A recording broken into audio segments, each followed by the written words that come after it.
What's up, guys? This is Finjif. Welcome to my first video. This is the first of all the podcasts that I want to do, joined by my partner in crime, as always, NLH555. So, yeah. We've got some wrestling podcasts. WWE FASTLANE was yesterday. Nick, it was, It was something. Yeah, it's not a hell of a lot to talk about there. It was obviously, you knew it was going to happen in a lot of it, but overall, some of the matches were really good. Not too terrible. I mean, I'd say it was all in all pretty much predicted. I don't think there were any big surprises. Yeah, no, there really wasn't. I think obviously the first match before the pre-show, during the pre-show, the 2 out of 3 falls match, that was within the last 3 or 4 pay-per-views the best pre-show match I have seen. I agree with that. I mean, it was such a low card match though that it was obvious that Kalisto was gonna win, so that it wasn't even gonna. It's not even good enough for the actual pay-per-view. Yeah, well, you look at him and just that whole situation with the Lucha Dragons. I love watching them. They're fantastic, but at the same time, Sin Cara is not. I don't know. I'm kind of indifferent when it comes to Sin Cara, but you can tell they want to push Kalisto. Kalisto is reminding everybody of Rey Mysterio. He's the second coming, and why not put a belt on him, and why not let him carry it through maybe to WrestleMania? Right. I thought I actually was kind of a fan of Sin Cara until he had his little shoulder injury. Then he kind of lost steam because he disappeared for a bit, and that was when the WWE was able to push Kalisto's solo run. And ever since Sin Cara came back, it wasn't even a big announcement. It was oh look, there he is one day. Yeah, it didn't really do anything. But I thought, honestly, I was not expecting the DQ with the chair for the first fall. I didn't expect that, and I was kind of scratching my head, as opposed to why would that be the first fall? You just gave Kalisto. Well, yeah, I was watching it, and Del Rio was already on an aggressive offense with that, with that first fall. Then he nails him with the chair, and then my only theory on that was he just wants to inflict as much damage as possible to steal the next 2 falls. Right. Yeah, that was an intense match overall. It really was. I mean, obviously the third fall was the most intense, but I mean the second fall, the first fall and the third fall were about the same, but the second fall was probably about a 2-minute fall. Right, yeah. Well, then you had all that comeback. I was hoping for a Selena Del Sol, honestly, because I think that's one of the best finishing moves by any superstar right now.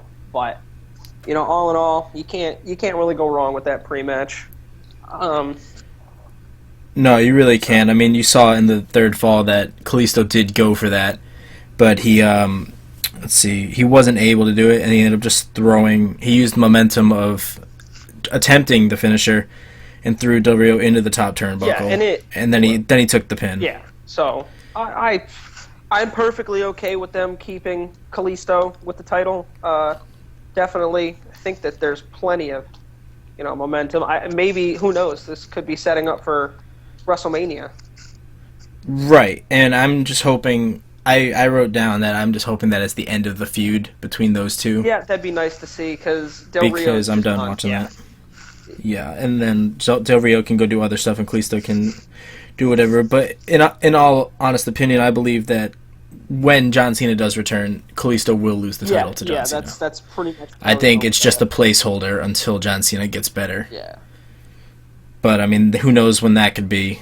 But I mean, hopefully sooner rather than later. Right. Probably not until after. I guarantee he'll probably hold the title until WrestleMania, and then either lose it at WrestleMania or soon after. See, and I don't see John Cena coming back just from the severity of the injury that he had. He will not be back for WrestleMania. I give it till maybe the pay-per-view after he'll come back, but he's he's still got a little ways to go, a couple more months.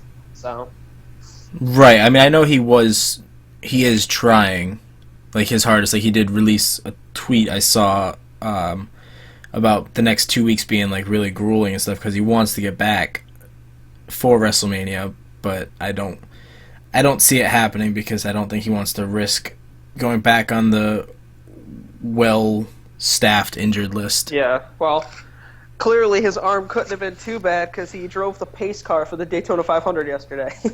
I did hear about that. He put out a tweet before the race, and he said, "Hey, has anyone wrecked the pace car ever?" So it was pretty great as a NASCAR fan. It was cool to see, but yeah. Oh, hey, what do you think about Sasha and Becky against what's left of Team Bad? I don't know if there's a name for Naomi and Tamina now, but I think it's still Team Bad because they even said last night that they consider themselves the parents or the sole members of Bad, and Sasha's not the boss or whatever. Yeah. But I mean, I thought it was actually a decent tag match. I liked it. I enjoyed it. Obviously, I'm a fan of Becky and a fan of Sasha. I think Sasha's me too. Best. She is. She is the best female in the company, hands down. Right. Yeah, I am 100% a fan of Sasha and Becky. It's just a very unlikely pairing, and it was clear right from the get-go that they didn't want to have quote-unquote unity. Right. And I'm not going to do the whole high-pitched voice thing because I don't think I can. Well played, but, but it was mostly... It was a pretty one-sided fight in the beginning, I would say. Naomi and Tamina were quick on taking out Becky as much as possible. Oh, yeah, and it was just brutal. But can I just say that Tamina's teeth bother me so much for some reason. I don't know why, but they look so fake. She has a big head and these tiny teeth. I don't know. It's the weirdest thing. But I don't exactly pay attention to her teeth. I'm always and it was like, all right, it just bothers me. I'm always paying attention to whatever Naomi's wearing because it's like she takes a bunch of like do-rags or whatever and just like ties them together, or like stitches them together for like pants. What was with that last night? That's all she wears. It was a mixture of like bandanas and a sex dungeon type thing. It was interesting. I don't even know. But no, yeah, honestly, it's very interesting. Honestly, the whole Becky and Sasha thing goes back to consider the 4 horsewomen between them and you have Bayley and Charlotte. They're all considered like the 4 horsewomen of NXT when they were down there making it bigger. They had a lot to do with the Divas Revolution, so I was expecting them to eventually team up at some point. But they worked really well together. I don't see it happening again. Yeah. Yeah. I mean, it wasn't until about 10 minutes in that Sasha actually got to get in the match, and from right then it was pretty much over, and the match actually ended with like the Banks statement on Tamina, and Becky put Naomi in the disarmer. I thought that was a cool little touch there, taking both of them out together. I like that. It's just, I think they're done pushing Becky for now to be champion, but I think this is going to start just an upward just motion of Sasha. Right. Well, I don't think there's any doubt that that there's going to be a triple threat match at WrestleMania. Oh yeah. I mean, between those two and the wonderful yet very annoying Charlotte. Yep. Like, I think that's going to happen. I do think the championship is going to change hands, and it's going to be interesting to see which of the two is going to become the face of the Divas division. Either way, you can't go wrong. Personally. Yeah, I'd say they're both extremely liked, and it's just interesting. But I did want to point out that there seemed to be a timing issue within that match, because Naomi went to go break up the bank statement, yeah, and she was pretty much on top of them before Becky Lynch actually got in the ring and grabbed them. Right. So it was like one of those like hesitation things that they messed up the timing or whatever, and it wasn't even like a few seconds. Like it was noticeable. Yeah, it was very noticeable. But I don't think anyone's going to really, look at that because the match was so great in general. Right, and for once it wasn't a Divas match that I'm like, okay, let's just fast forward. I was interested to see on how that was going to end and how it's going to unfold going in further. Yeah. But I was glad to see that there was no, trouble between Sasha and Becky post-match. Yeah, and they were, They seem to respect each other. I think the WWE is slowly learning that, that gets old. You see that a lot with Styles and Jericho as well. We'll it's just get to that match, too. Yeah. What's just getting very old. Yeah. You know what else is getting really old? Kevin Owens and Dolph Ziggler. How many times have they wrestled each other and it been, I'll put it to you this way. I am a Dolph Ziggler fan. I like him. I'm not. No, you're not? No, not at all. I'm honestly a fan of neither one of them, and it was just kind of like a... You not like Les. Yeah, it was just like, who doesn't anger me? And as much as I can't stand him, Kevin Owens is fantastic in the ring. No, he is 100% fantastic in the ring. He's agile, and he's definitely the best heel in the business right now. Oh, yeah. He is actually liked beyond more than I thought as much. Yeah, a lot of people like him. People were chanting Ziggler, and then the other half of the crowd were chanting "Fight Owens, fight." That was a really I wasn't good aware match, of that. Though. As much as I'm just tired of seeing it, it's like week in, week out. Those two were just going at it. It was a really good match. Right, it really was, and a good showing of how much of a heel Kevin Owens is. He actually takes I believe it might have been a Ziggler sign from this guy and just throws it on the ground. And the guy seemed a little angered by that, but that's what you expect when you rub a sign right in Kevin Owens' face, because I really think that Kevin Owens doesn't care, and the fans sometimes can be a little too much, as you might have noticed at the Royal Rumble. Oh, yeah. When they were singing "Oh Canada," yeah. and they're talking about Thanksgiving, and I think you could see that Kevin Owens was getting a little personally offended by that. Now, the one thing I have to say in this match, and I feel like you and I have discussed this on a couple levels, but that pop-up powerbomb is so stiff, it is so nasty. No, it 100% is one of the best finishers that I can see. And you're combining two people who have amazing finishers, the zigzag, which I believe everyone loves because it's just such an abstract finisher, versus something like the pop-up powerbomb, which takes something as simple as the powerbomb and adds even more force to it. And there's so much force, and you see it's a very stiff move, and it's just beautiful to watch. Right, and I don't know what I like seeing more, either the pop-up powerbomb or even Kevin Owens' cannonball. What about the super into kick? I don't know. I mean, guy his size, and I'm not calling Kevin Owens fat or anything like that. He's a bigger guy, but to see just a super kick that he can do, it's just brutal. Right. And the problem with that is I feel like you look at the WWE roster, half of them do a super kick. Yeah, there's at least but no one is ever yeah, exactly. No one is going to do it as well as the Heartbreak Kid. Yeah, and I like that Ziggler pays homage to Shawn Michaels. Give him, give a little sweet chin music, but Right, but sometimes I don't know. There's not that much originality. The hard part is with Kevin Owens, no one else does a pop-up powerbomb. Oh yeah. No one does one quite like him.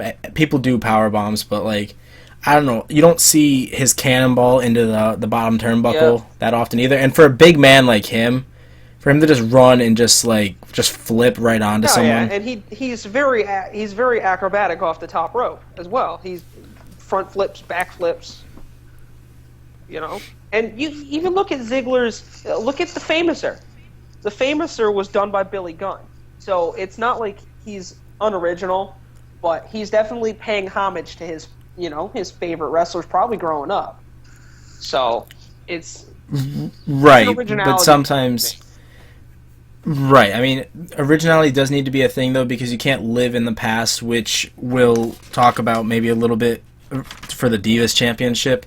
Yeah. And, like, paying homage to older superstars like Charlotte does with Ric Flair. But, I mean, we'll talk about that later. But what do you think? I mean, there are rumors, like, circulating around about Kevin Owens and an Undertaker match at WrestleMania. Would you like to see it? I don't have a problem with it, personally, because we all know, anybody who watches wrestling, anyone who follows it at all, they know the Undertaker is waiting for John Cena. And unfortunately, due to the injury, it's not going to happen. And as much as it breaks my heart to see it, Kevin Owens is the next best thing. Kevin Owens is the next big name in the company. That's why they brought him up. That's why he was NXT champion. That's why they had him beat John Cena in his debut match.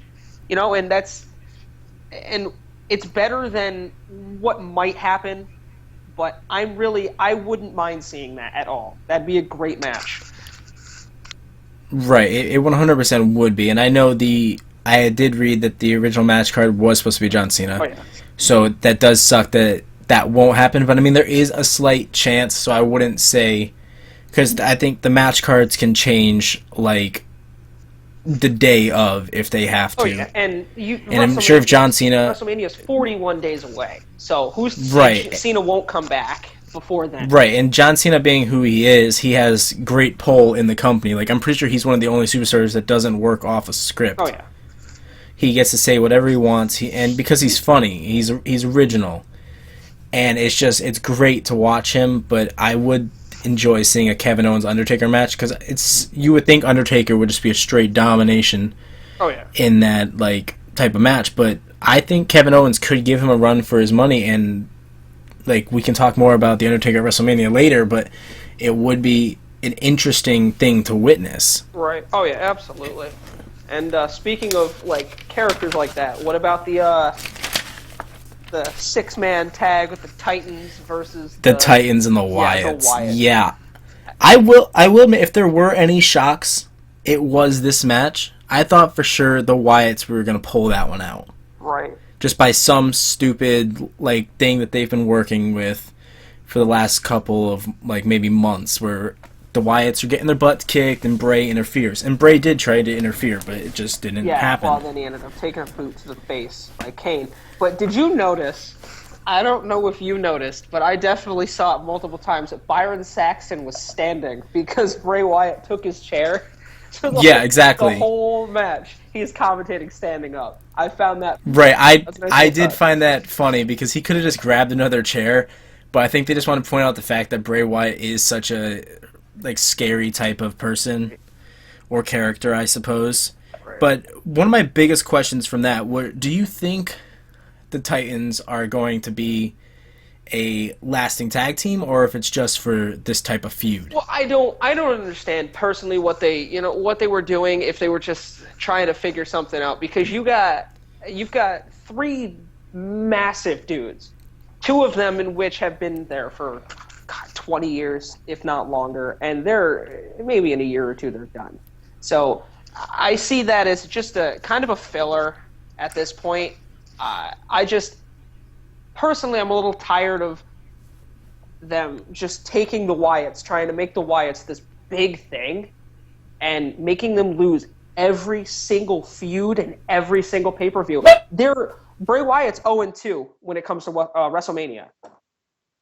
Oh. I'm just saying, at this point, I'm just kind of tired of it. Like, they need to do something different, but I was kind of hoping for a Brock Lesnar feud with Bray Wyatt. Not gonna lie. Right. Yeah, I think everyone was expecting Bray Wyatt to somehow make his way down to the triple threat match. Right. But I don't think that was something that they're planning on, because I feel like Bray Wyatt, Brock Lesnar feud would be a good thing, but I don't know. I guess we'll see what happens tonight on the Fallout. Right. If something will take care of that, or if Brock Lesnar will even show up, or if he'll disappear for a little bit. But two things that I also did notice was this was one of the first times that Luke Harper actually didn't have a sweaty, disgusting beater on. Yeah, he actually looked kind of clean. Yeah, he looked, I mean, as clean as Luke Harper can look, I suppose. And then the other rumor for an Undertaker match at WrestleMania is against Braun Strowman. Yeah. And I was thinking, Kane can barely handle Braun Strowman. I mean, obviously, that's because Braun Strowman is such a destructive force. So, I mean, why would you put that with The Undertaker? Either you have to weaken Braun Strowman's character, or because I would say Kane and The Undertaker, the Brothers of Destruction, they're a pretty balanced force. And to take down someone as massive, and I mean massive, as the Black Sheep Braun Strowman, that is just something that's not likely. And I did a little research because it's fun to, look at a character that, or just in general, that no one knows much about. Braun Strowman is a former bodybuilder, which would explain why he is so huge. I would like to see where he comes from, to be honest. Yeah. Like, I'm sure I could see his mom being like this little petite woman. And his dad being like 7'4". Right, exactly. And you're like, just like, you came out of her. Regardless of any fact of the Wyatts just not acting tough, Braun Strowman is a mountain of a man. He is a beast. And to see him and the Big Show go at it was great. But all in all, I've wanted that for a little bit, but I did notice when the Titans won by pinfall, it was Ryback over Harper. It did look like Harper might have gotten a slight injury from that shell shock. I was just going to say that. He came down so awkward on that shoulder. And you could even hear him. He was holding his arm. And it was his shoulder from the... It's possible, because from what I've heard in other interviews, from people who have wrestled Ryback, such as, like CM Punk and like Dolph Ziggler and people like that, they say how stiff of a wrestler he is and that he's very physical. So it's possible that he might not have realized just the way Harper was on his shoulders, and it could have led to possibly an injury. But all in all, Titans won that match. Not a surprise. Right. I mean, you did see Ryback sporting his just new tight outfit, which could be, which is interesting to possibly a return. You're all about these returns. Well, hey, but Goldberg, and who's the only person in the WWE that reminds anyone of Goldberg? That is Ryback. He is both of those guys are big men, but you can see with the possible injury to Harper, if it was just something he just needed ice, he was like groaning, and he did roll out of the ring instead of like get up, and he was instantly like gone from the match while Bray Wyatt stood there with like a look of awe. Well, that was Luke Harper was after walked he got away up from getting kicked square in the mouth by Kane. Right, but even then, like, you could see Luke Harper being ushered away by a referee as Bray Wyatt stood around there, and I imagine the rest of the Wyatt family was there too, but they wanted to get Luke Harper out of it. Yeah. But I mean, I don't know, it was very interesting. But I mean, speaking of like Goldberg and like old time wrestlers, we can talk about Ric Flair and his daughter Charlotte. Yeah. And that predictable Divas Championship match. And it's too bad, because I've told you on several occasions we've talked about I am a fan of the Bellas, even though they're too pushed as heels now. But I've been a fan of them for a while, and you know how big of a fan I was of Daniel Bryan. So it was kind of cool to see her wearing the kick pads, but it's getting time for her to retire. She's been doing it for a while, and Well, yeah, I know. So. I have seen like a couple episodes of Total Divas where she wants to start having a family and all sorts of stuff, and obviously she can't have a family while she's wrestling. Yeah. Right. So I believe that that's what we're going to see tonight. You think it's going to be that quick? I honestly do. As Jerry Lawler predicted during the Peep Show or the pre-show, whatever. Yeah. He had said that she's going to lose the championship match. She's going to come out on Raw, and she is going to straight up retire. And they're both right obviously off into the sunset. I remember that. Right, yeah, with their goat-faced children or whatever. And for anyone that's like listening to this post Raw, it's 1:46 p.m. Raw isn't for like another 7 hours or 6 hours 15 minutes. So it's like we don't know what's going to happen yet, but this is something that we predict. We either see a retirement from Brie very soon, or just tonight. After WrestleMania, I think. But right, she looked injured as well. I don't know if you saw that, the way she came and landed on on her knee. It just, I feel like that was one of those injuries that just like sets up a reason for the defeat because they kept talking about it. It looked a little too real. I don't know. Some wrestlers can hide it and some wrestlers can play it up. Either way, in a mocking nature and just the way that they're playing up too much, Charlotte won the title back. Or she didn't lose it at all. She just defended it. But I think the best match of the night, and you know how biased I am in this one, the AJ Styles versus Chris Jericho 3. I've made it very known, to people that know me and that are wrestling fans. AJ Styles has been my favorite for years because I don't really have one favorite on the main roster. So to see him in the WWE it makes me so happy, Right. No, I mean, I agree. I mean, I'm sure everyone would have been surprised to see if he actually did lose this third match against Chris Jericho. And all Jericho really is to Styles is just a way to get him from the bottom of the chain to the top of the chain. Right. And I don't want to call Jericho a stepping stone because Chris Jericho is in no way, shape, or form a stepping stone. That man is... Right. But, I mean, obviously, he is... No, he is 100%, without a doubt, an amazing wrestler. It's just, at this point in time, he is one of the few people on the roster that's not injured or already in some sort of a feud. And I think he's a good promoter in the sense that, like, he quickly likes to let people know that he respects AJ Styles but doesn't like him. Right. And that he is one of the best of the business. And if he lost, he might as well pack up and leave. But if he won, this solidifies his future. Right. For his WWE career. The one thing that bothers me about since AJ's been in the WWE, there's a lack of the Styles clash.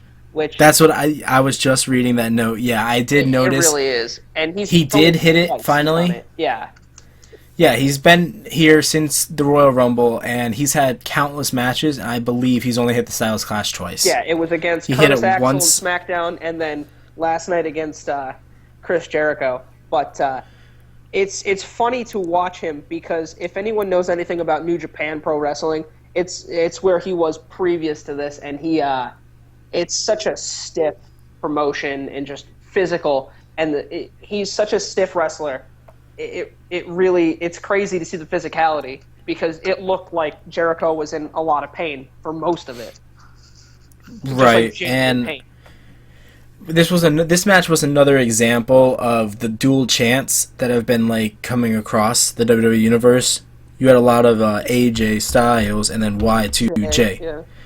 And like these are things that like you don't see that often. Like you can tell that these WWE storyline creators are hitting their stride when you get an equal reaction out of both sides of the fan. And some people could argue like, oh, that's just audio dubbing or those fans look playing up audio. It.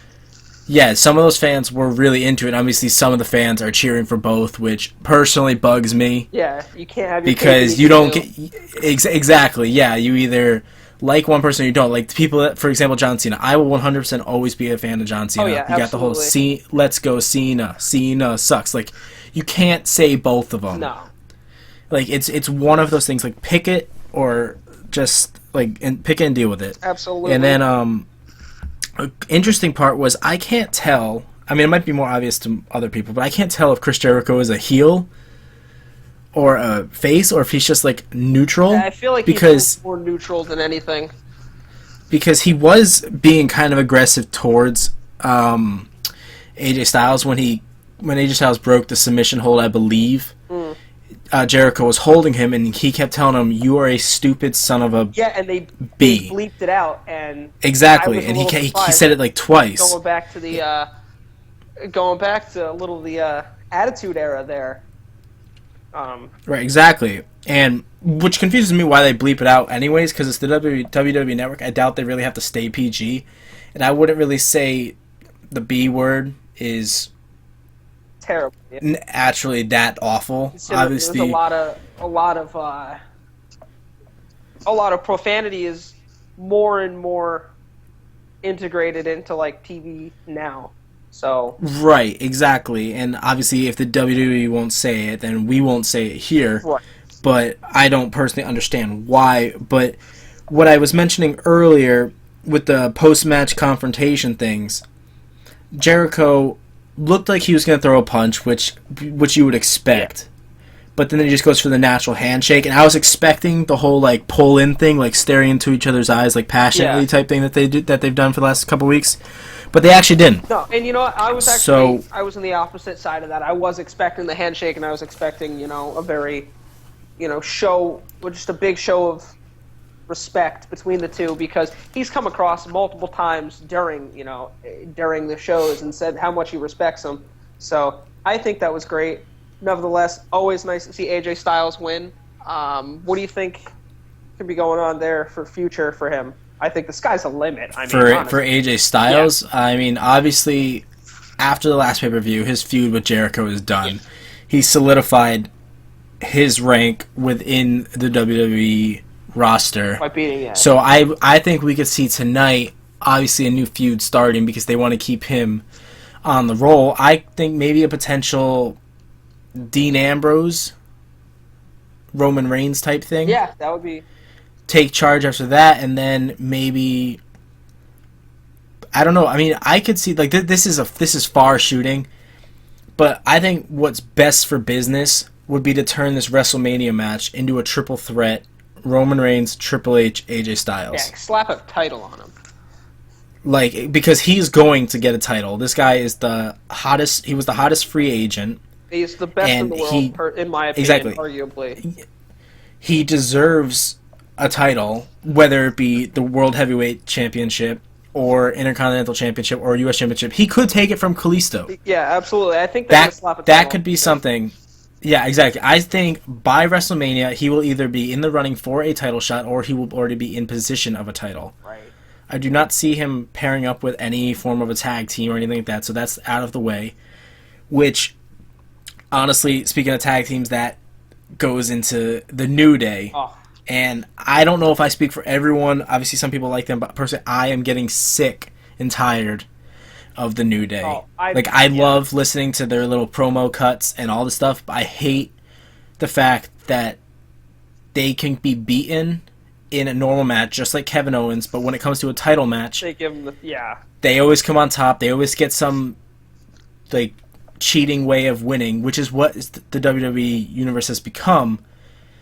It's like no matches are won fairly. You got Ric Flair helping Charlotte, Bray Wyatt helping the Wyatts, Xavier Woods helping out New Day with the trombone. Like, it's funny. The trombone's funny. I get it. It's just, but I don't know. Like, it goes back to TLC where Kalisto, I believe it was, could have won the championship, but he gets a trombone thrown to his back. Yeah, and then he gets pulled off the ladder. But that brings us into the next, a little promo. Obviously, you and I have talked about it. I started watching wrestling in the Attitude Era, and two of my favorite wrestlers of all time, always going to be Edge and Christian.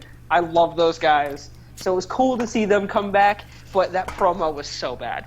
The New Day, obviously, the little banter between them is funny, but the League of Nations coming out, they're just so bad.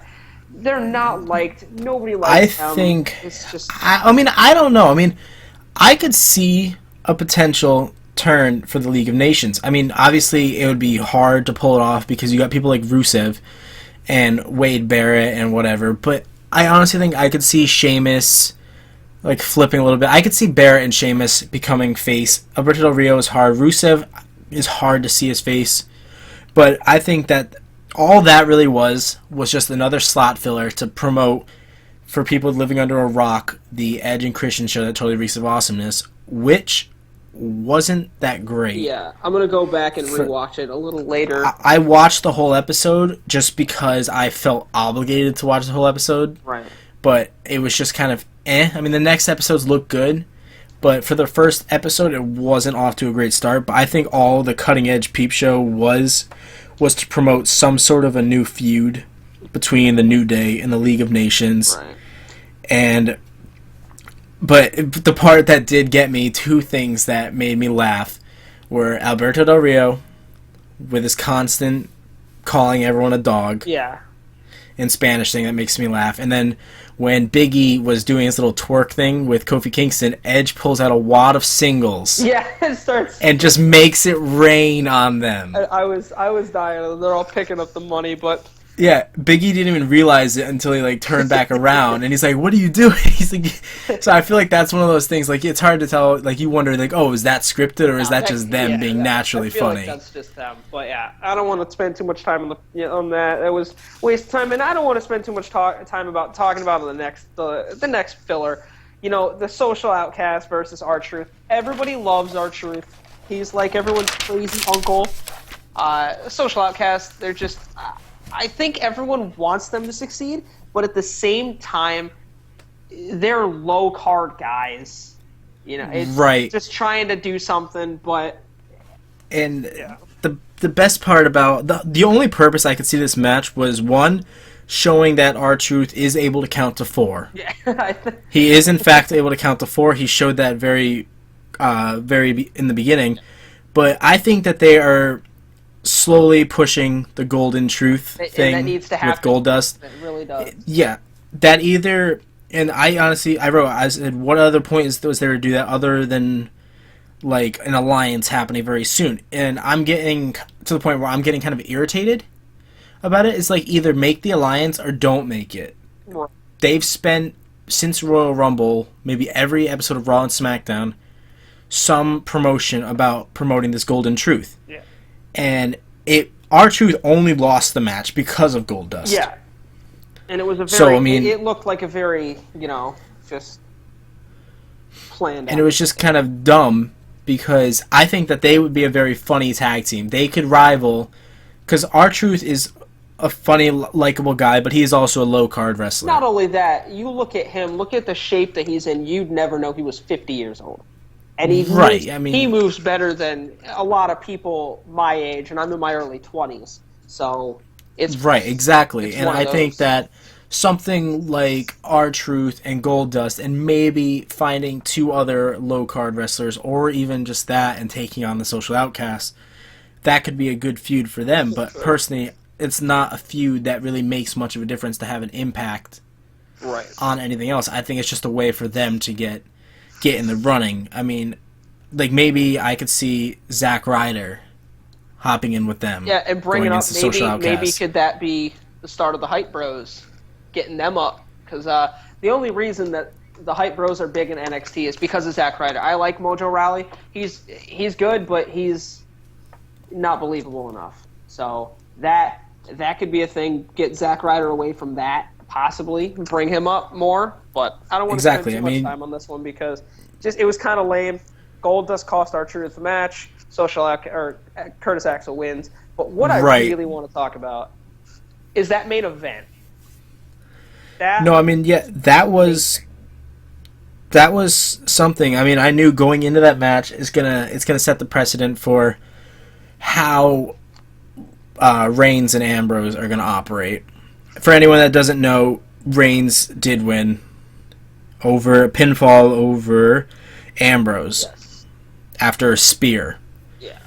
So he is going to WrestleMania at the moment to face Triple H alone. And we're not sure how this is going to shape up. Like Mick touched that can play earlier, out. It's not like we haven't seen Raw yet. So, but right, and it was Lesnar. As soon as the bell rang, Lesnar went on the attack, and Ambrose was out of the ring. Oh, he just destroyed instant.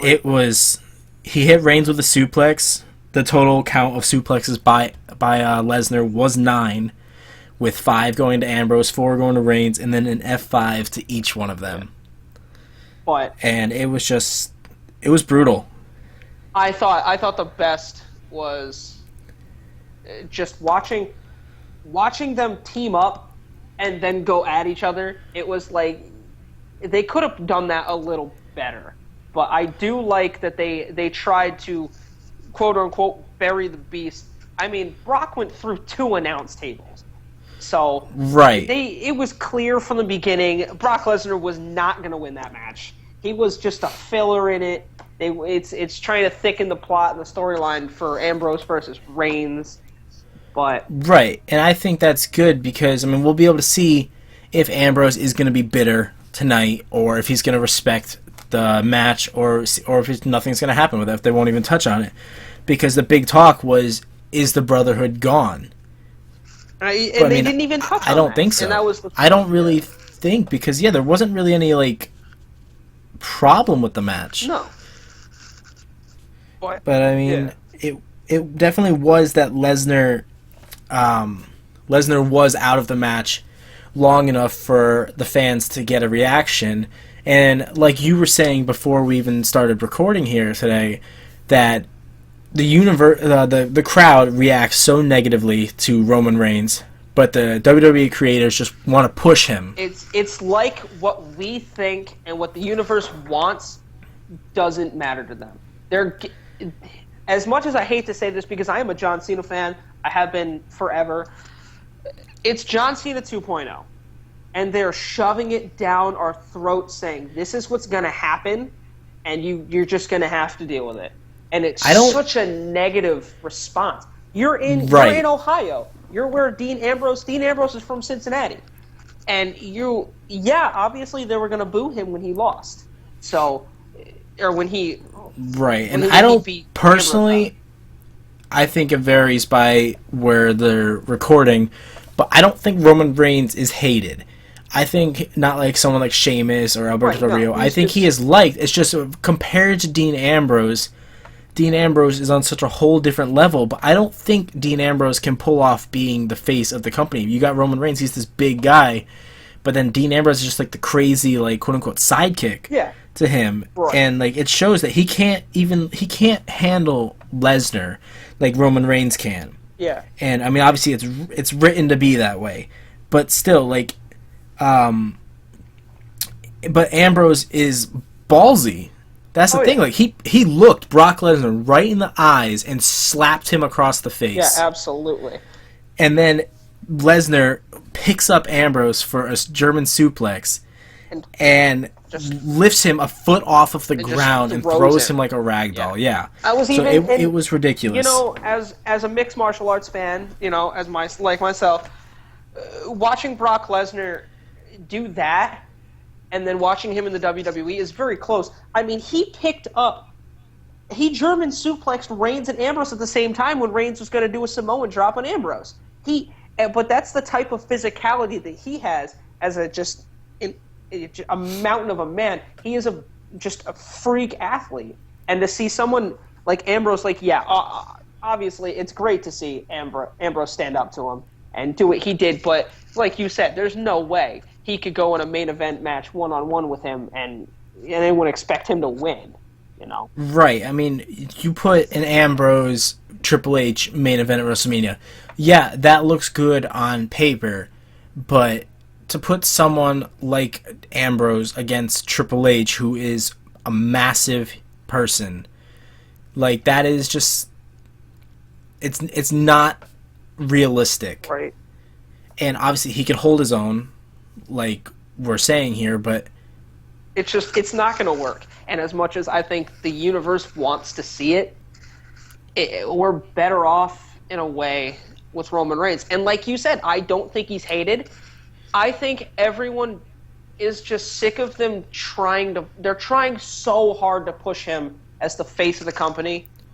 And I think it needs to be more of a natural thing. Right, which is why I think Cena gets the bad rap as well. Yeah. Because of the whole pushing as the face of the company thing, that people just want to like who they want to like. And it's just little kids and fanboys who like Cena and fanboys who like Roman Reigns. Personally, I like both of them probably the same. I like Lesnar. I like I like a lot of people. Like I mean, I'm even kind of partial to Sheamus. Right. I think Sheamus is a great wrestler, and I think he's funny. And like he gets just listening to the "You look stupid" chants. I think it can all change. But I mean, obviously the match wasn't a big upset or a surprise. No, everyone knew what was going to happen. And you knew, like, the match was coming to a very close when you had the double suplex. Yeah. Not only but you knew it was getting close when Ambrose got Reigns with the dirty deeds. He kicked out of that. Superman punch. then the spear, and it's like you knew it was going to happen once finishers started coming out, and it's just It's too bad that they had to do it that way, but it kind of is what it is. Right, and it is kind of it's interesting to see that Triple H did come out as would be expected, but then what I was expecting some big confrontation type thing. Nothing. They just stared down. Just stared down and just walked in a circle. So I was confused as to what the point was of that, because obviously everyone is not dumb. Right. They can tell that there is tension in the air for this match because he wants the title back and Triple H is the authority, etc. And it's just it's not going to happen easily. But I think that there should have been something. I was expecting a pedigree. I was expecting a spear, spine buster, something to get people pumped up for the road to WrestleMania, which we could see that tonight. Yeah.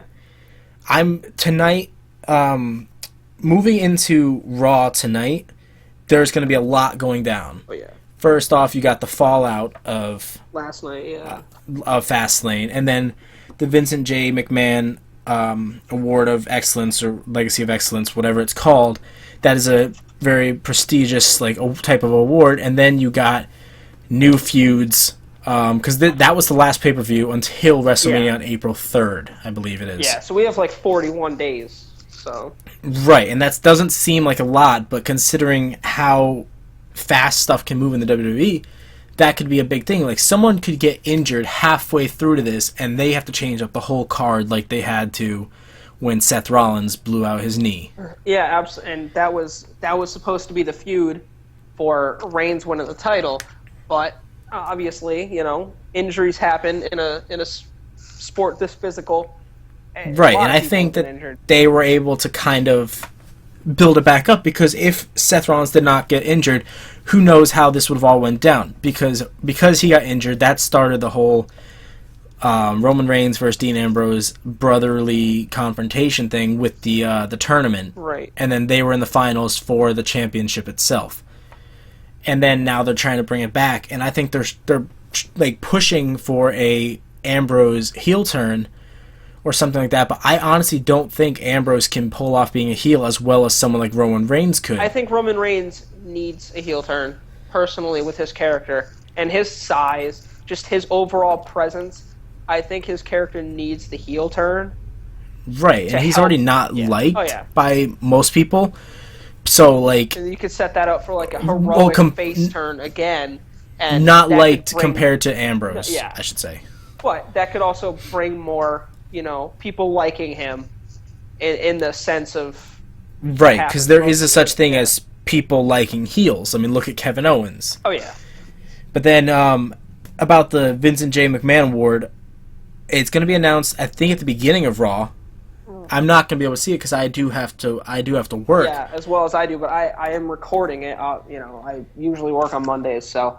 but what are your possible guesses on who actually believes it? I'm hoping it's actually a serious award. It's probably going to be either the Undertaker or Triple H. Honestly, it makes sense, but mostly the Undertaker. I don't see it as being Triple H. I could see it as being Undertaker, and honestly, this is kind of dumb, but Daniel Bryan and John Cena. Absolutely. John Cena has done a lot for his career. He has the most Make-A-Wish Foundation things. He's a fantastic wrestler. He's been with the business for a long time. He's been through the ups and downs.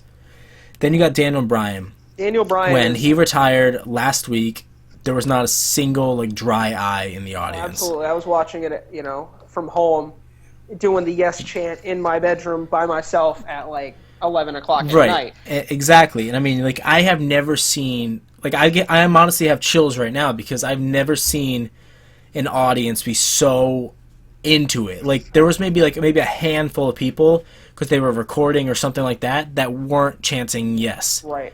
But like I've never seen a stadium, even like a concert, anything like that, to have a bigger reaction than something like that. Yeah, and that brings back to my, my point of fans naturally, selecting their own face of the company.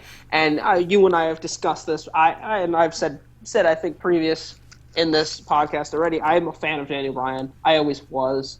The guy is he's the underdog. that nobody expected, and right, and that's something that he got is just a testament to the fans being just truly behind someone. Like when they hijacked Raw during the title unification ceremony. The fans crowded the ring. Everyone was doing the yes chant. You had the shirts. It was crazy. Right, exactly. And then, you have Daniel Bryan being someone who epitomizes the fact that small people can make a difference in this, which you've seen with Rey Mysterio. Absolutely. But Daniel Bryan is obviously bigger than Rey Mysterio. Rey Mysterio is a big superstar, big name, but Daniel Bryan, I think, got a little bit more attention and a little bit more recognition from the WWE universe than Rey Mysterio did, just because of his fighting style, who he was, how funny he is, right. Stuff like that. So it could be something like that. Which brings me to my next, thought is who the next quote unquote Daniel Bryan is going to be, and you and I have touched on this before.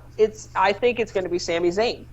Sami Zayn is the most popular wrestler in NXT, and you've seen in the times that he's been up in the main roster how crazy the fans go. So I think it wouldn't be a terrible idea to try to have the WWE see if they can get Daniel Bryan to kind of do like a manager role and boost Sami Zayn up. What?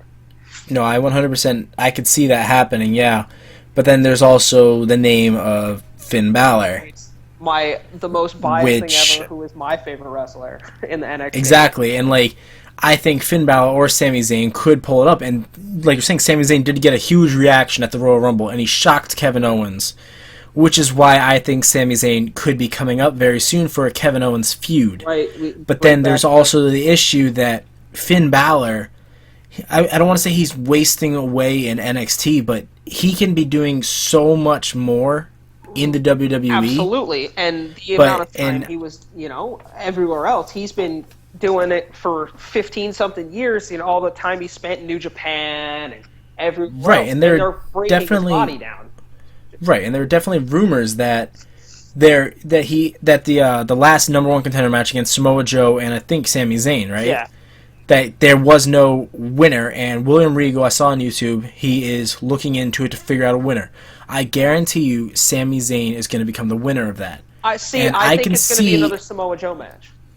I don't know, because I see that we could have because they have a pay-per-view right before WrestleMania, if I'm not mistaken, or near WrestleMania. Dallas is pretty close to being before WrestleMania. Exactly. So I think the winner of that match is going to stay in NXT as a championship. I could see the championship changing hands, and then a push up at WrestleMania for one of these NXT superstars.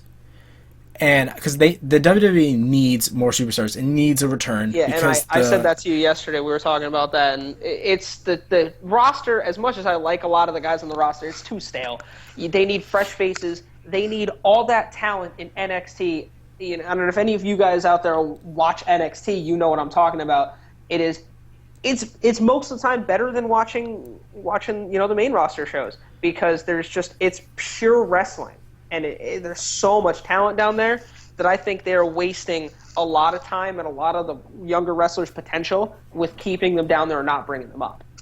Right, and I could see that championship match going either way. If Sami Zayn were to win, Finn Balor would be pushed up, which would be a great thing for most people, because having another quote-unquote demon in the WWE to rival Kane, the Boogeyman, stuff like that would be phenomenal. Oh, yeah. But then you're arguing, if Sami Zayn were to lose, he could come up at WrestleMania for a Kevin Owens Intercontinental Championship match. Right. And he could beat Kevin Owens in a debut match and become the Intercontinental Champion. Right. And it would set up that type of feud. I think it would add to the feud that happened in NXT. I don't know if you were familiar with that.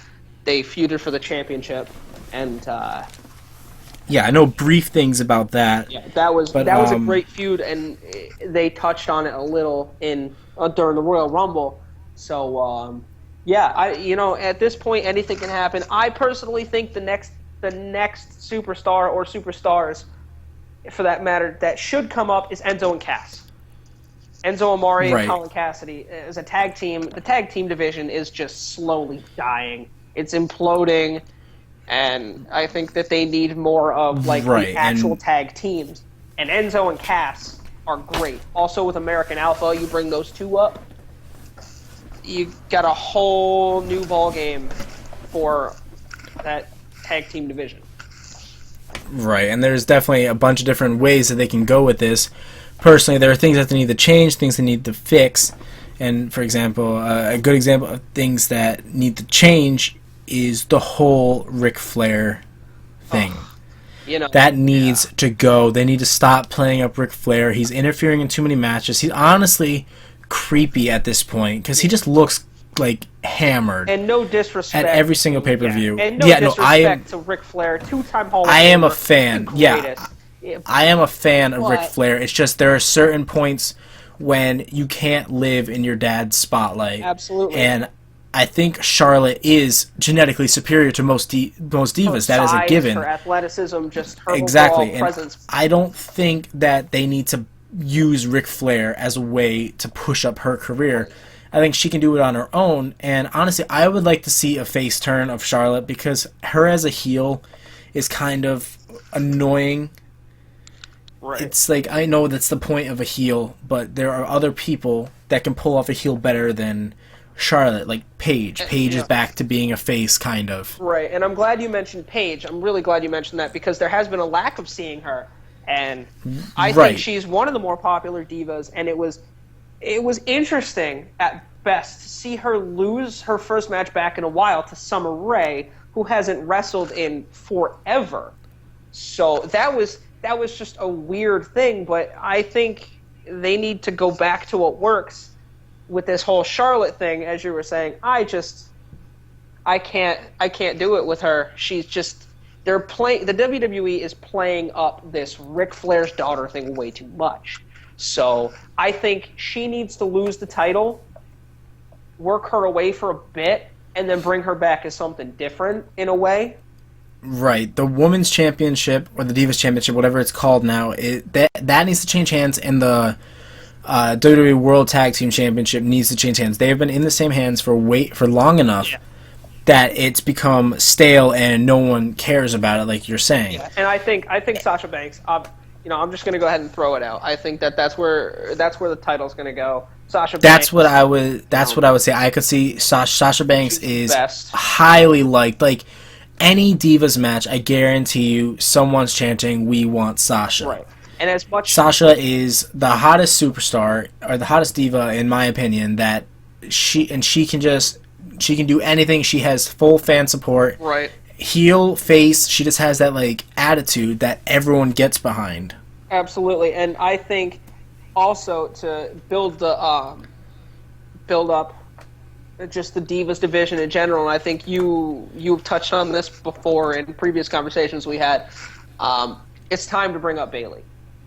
It's time to bring up Bayley.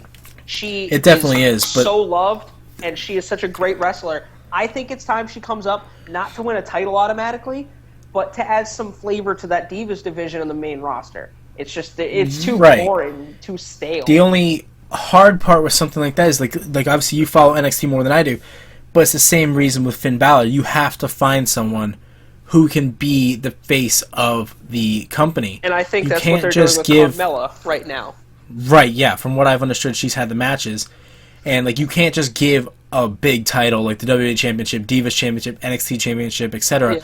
to someone that is a low card. Like, you don't give it to someone like Adam Rose or whatever his name and is. Like looking at like Baron Corbin and that whole situation, he's a great wrestler, but he's not ready for that. So I'm glad that they didn't push him to the NXT title. But I think either Samoa Joe or Sami Zayn can carry that well. But I think Carmella is going to beat Bayley, and I think Bayley's going to come up. Bayley's ready. She's proven she's ready. All the fans love her. I love exactly. watching I could see from what you've been telling me, the Balor Club is a thing that is forming or is already formed, and if Bayley were to lose, I could see Finn Balor losing at WrestleMania, a Balor Club shocking the world. Yeah, exactly. That changes the WWE. Like, the WrestleMania is like the WWE's New Year. Yeah. After WrestleMania, nothing before WrestleMania matters. Nope. It's just a whole new roster, which is why I think they should have it in January. Yeah, start it. But I understand the Royal Rumble is one of my favorite pay-per-views. Yeah, absolutely. But WrestleMania is going to be an interesting way how they do it. I personally have not watched a WrestleMania since WrestleMania 21. Yeah, I can't tell you the last time I watched a live one. It was probably in like 2002, 2003. But no, exactly. Granted, we're not like political experts on WWE. Like, I just got back into it maybe around the whole Lesnar and Undertaker feud. Right. A while back. A little before. I was briefly in and out. I stopped watching maybe around 2005, 2006. Got into TNA a little bit. Followed New Japan, kind of. And every once in a while we'll watch wrestling, and then just watch WWE in that sense. And then just recently, last year, probably around March, April, I got back into it right after WrestleMania, I think. And right. So I mean, if anyone, it's not like we're writers or anything, but honestly, I think this is what WWE needs a little bit, because right, there needs to be a fresh change. Yeah. And if anyone that is listening, if you are listening at this point, because we are a little bit over the hour mark, so we are going to end it soon. But if anyone is listening and you have any disagreements, something to say, I mean, please hit us up in the comments, something like that. Yeah, let us know what you're thinking. Twitter handles and all that in the description. But this is just all our thoughts, and just really quick, want to touch on your thoughts. Officially breaking last night, Shinsuke Nakamura officially signs with WWE, and there had been rumors along with the whole AJ Styles coming over, and then Machine Gun Carl Anderson, and those guys leaving New Japan to come over. That has been official. What do you think that means for the WWE? It's another star. Well, I think that it's honestly all these new people coming over. You knew when AJ Styles came over that this was just a fresh start, something WWE needs, because as we've said multiple times, their injured list is so significant that their injured list is more appealing to the fans than their actual active roster. Right. So you got the likes of Randy Orton and Randy Orton, Cesaro, John Cena, Seth Rollins, anyone else. Everyone just. Yeah, and then you got people that are retiring. Daniel Bryan, obviously this was 6 years ago, but Edge, Shawn Michaels, everyone taking off. Yeah, and the people that they are recruiting just aren't cutting it. You can't have someone like Adam Rose, Curtis Axel leading the WWE. You need people like AJ Styles and all these people that they're bringing in from Japan wrestling. Yeah, which is kind of funny how they're kind of incorporating the Bullet Club. If anyone out there knows anything about New Japan, Bullet Club was a stable of people that were not from Japan. It was kind of along the lines of Balor Club, where we're all thinking that's going to go. And it was funny, AJ Styles and Finn Balor were a part of that. So I was kind of hoping that would have been a thing, but sadly, it's probably not. But yeah, Shinsuke Nakamura, very physical, very stiff wrestler. I think his style is what the WWE needs to have to come back to a physical style of wrestling. I think that's right. We could see a lot of changes. I honestly think that tonight's Raw is going to set in stone any announcements, something like that, things to look forward to. I don't think anything regarding the WWE Championship match at WrestleMania is not going to be changed for maybe a couple weeks, but I think something could be in the development tonight, because AJ Styles is going to have to start a new feud. Right, and where they're going to put him is... Exactly, because they can't put him on the back burner because of how much everyone actually wants to see him. And it is gonna be interesting. I can't stress that enough, because first off, with the Vincent J. McMahon Award, that's gonna start off the show. I'm pretty sure it's gonna be this big ceremony, and then we're gonna lead into any fallouts, perhaps either Triple H or Roman Reigns or Dean Ambrose doing their little promo post pay-per-view rant. Right. And then the main event could go any way. I could see probably a honest. I could see the WWE facing some backlash from the fans and doing a one-on-one for the number one contenders match, Roman Reigns and Dean Ambrose. Yeah, that at some point, because people are getting a bad reaction, and I did touch on this like a couple weeks ago. Ambrose is like slowly turning on Roman Reigns, but that could just be going up to.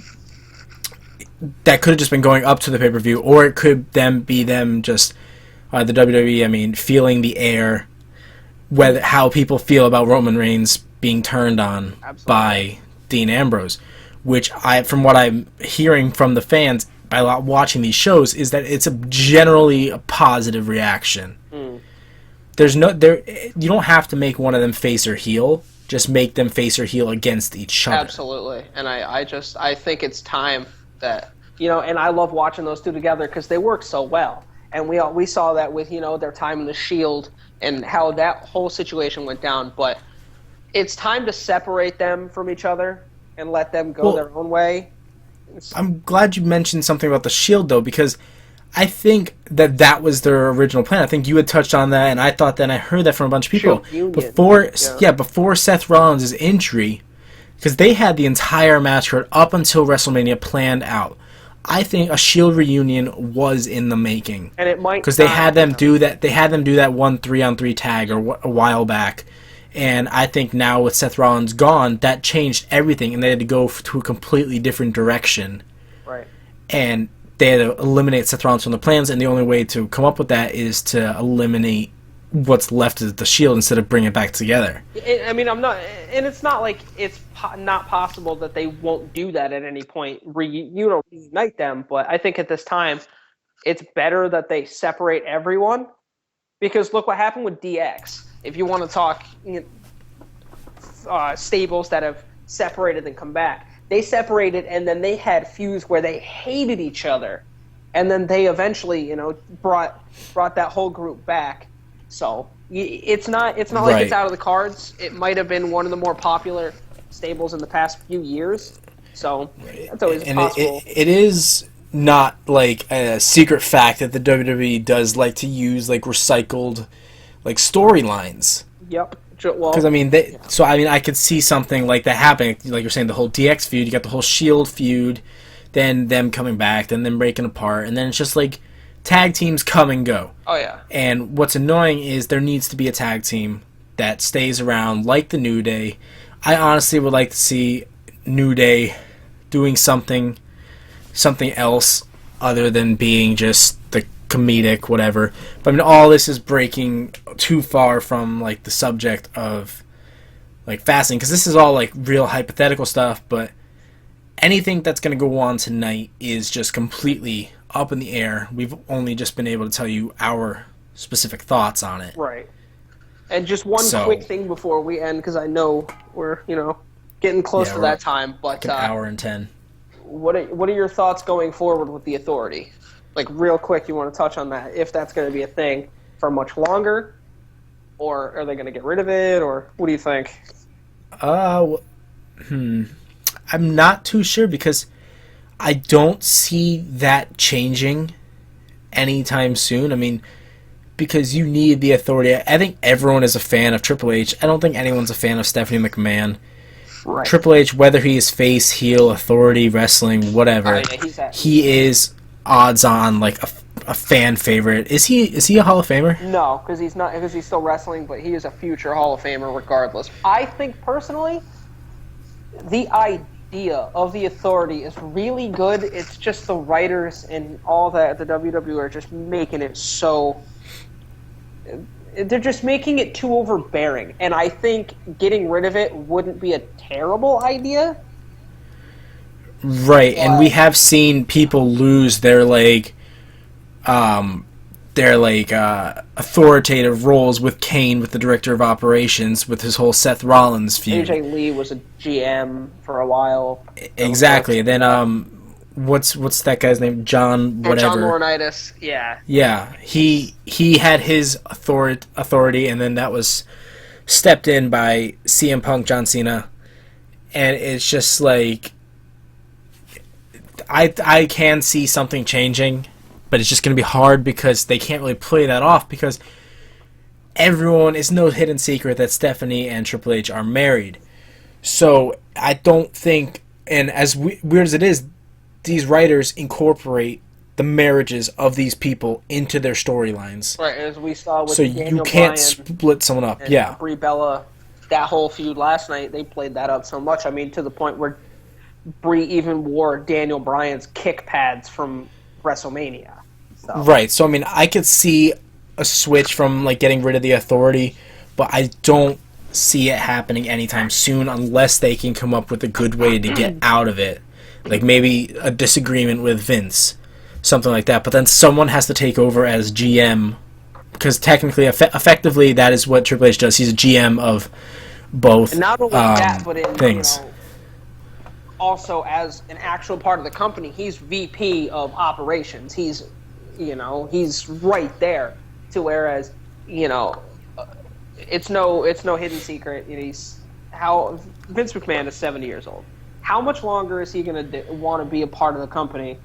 So he's right. Well, I mean, you can't deny Vince McMahon looks amazing for 70. That is the guy I would never like mad in a bar at his age. Like if anyone doesn't know about this, go on Google, type in Vince McMahon biceps. He is massive for 70 years. I promise you, like, I'm going to put a disclaimer. I don't know what will pop up, but I guarantee you if the right thing pops up, you will not be...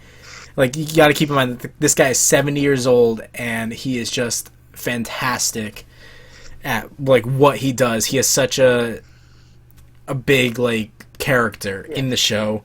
He rarely shows up, but when you do, you know that everything's going down. So it'd be interesting to see what happens with the Authority, what happens with the championship. I think up until WrestleMania, the Authority is a solid thing. Right.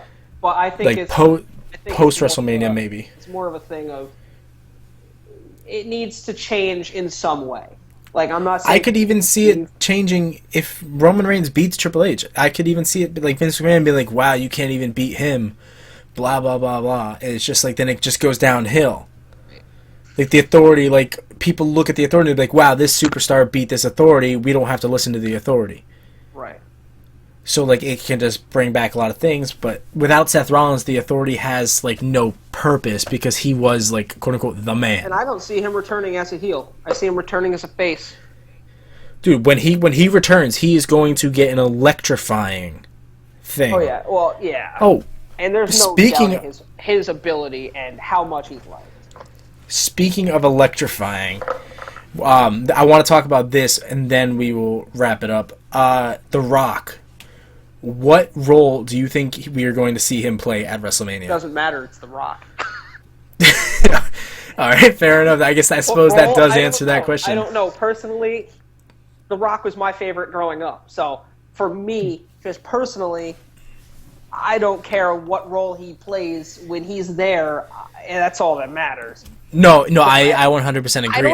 I'm curious to see how it's gonna. It could be where he was in the corner of Roman Reigns because that's his cousin for the main event. Exactly, that's what I'm thinking. It could be a match. It could be anything at this point. Well, I'm hoping to see maybe a little bit more off the script with him, but then. With the Roman Reigns match a couple weeks ago, I would have said, like, around the Royal Rumble, I would have said, okay, he's going to be at WrestleMania. He's going to be in his corner just in case the Wyatts or League of Nations decides to get involved in the match, something like that. But now, there's not really anyone trying to get involved. Unless Dean Ambrose. Unless, you know what? Unless we see The Rock go against The Undertaker. One final time. Exactly. So, I mean, that could even be something like that. Like, it's up in the air because it is confirmed that The Rock is going to be there, but no one knows what he's going to do. Maybe he'll just make like a 5-minute promo thing or something like that. But all in all, I mean, WrestleMania is going to be a hot pay-per-view. Right, and I've heard touches everything from other sites and things like that about a possible match between him with Ronda Rousey and Stephanie McMahon or someone else. And honestly, that wouldn't be a terrible idea business-wise for the UFC because she just lost her title, and to get her back. Well, I mean, hasn't the WWE been sponsored by Tap Out? Yeah, absolutely. And Tap Out is relaunching, I guess, their brand, and they're a mixed martial clothing. And I mean, line. it's no like secret that Lesnar was a fighter before he came to wrestling or post wrestling, whatever. But then like, so there were rumors after Ronda Rousey lost her title that she would be coming to the WWE for a little bit for something like that, and she was at last year's WrestleMania or the year before that. I don't know which one it was. It's also no secret that Dana White and Vince McMahon hate each other. It's no secret. It really isn't. And I think and besides, best marketably, it could be a good thing. I'm a huge Ronda Rousey fan. I'm a big MMA fan. I think you have to be by law or she'll kick your butt. Yeah, pretty much. She's attractive but scary.